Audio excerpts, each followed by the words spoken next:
Hey everybody, I'm here with Natalie and Jessica with Johnson Insurance here at ISS.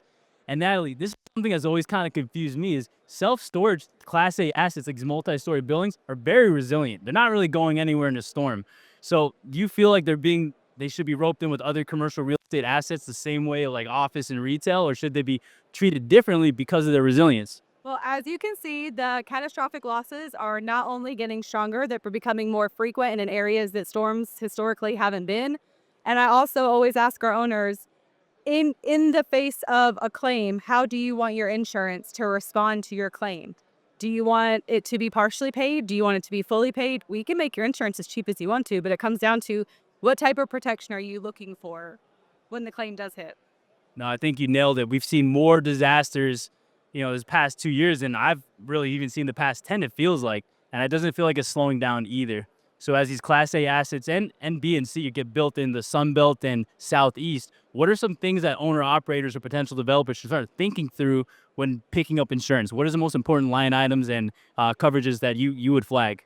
You've got your typical property and casualty lines, but then you also have customer goods legal liability, sale and disposal liability, and also pollution liability. And a lot of our owners typically feel like, I don't really need those coverages. We've got our tenants agreements, which clearly states that this is on the tenant. But what happens when you get sued? Those things are going to happen. You're going to get sued. And unless you have those coverages on your policy, you're not going to have the defense costs. All right, so Natalie and Jessica, what is the number one thing that self-storage owner operators should be more wary about and should start asking their insurance carriers that they typically don't?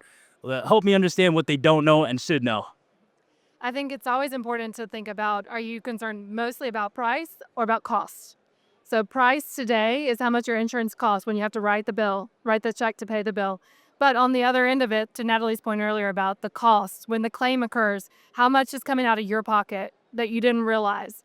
It's okay to self-insure if you are knowingly self-insuring your property, but you don't want to accidentally be self-insuring and find out too late after the fact. So be diligent on the front end, meet with a trusted insurance advisor that is reputable in the insurance for self-storage space.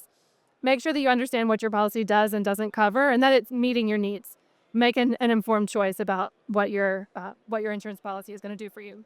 I love that. You don't know what you need until you have to need it, right? So insurance is one of those things that people should just have all their bases covered, or at least have conversations like you guys mentioned. Be informed about what your risk looks like. And if you're in a region that's risky, may want to revisit that conversation. Right. And make sure you're doing business with an agent that knows what they're doing and is looking out for your best interests and specializes in your market. Right. Well, guys, thank you so much for your time. And anyone is interested in self-storage property insurance, please contact Johnson Insurance. These guys are awesome. Thank you.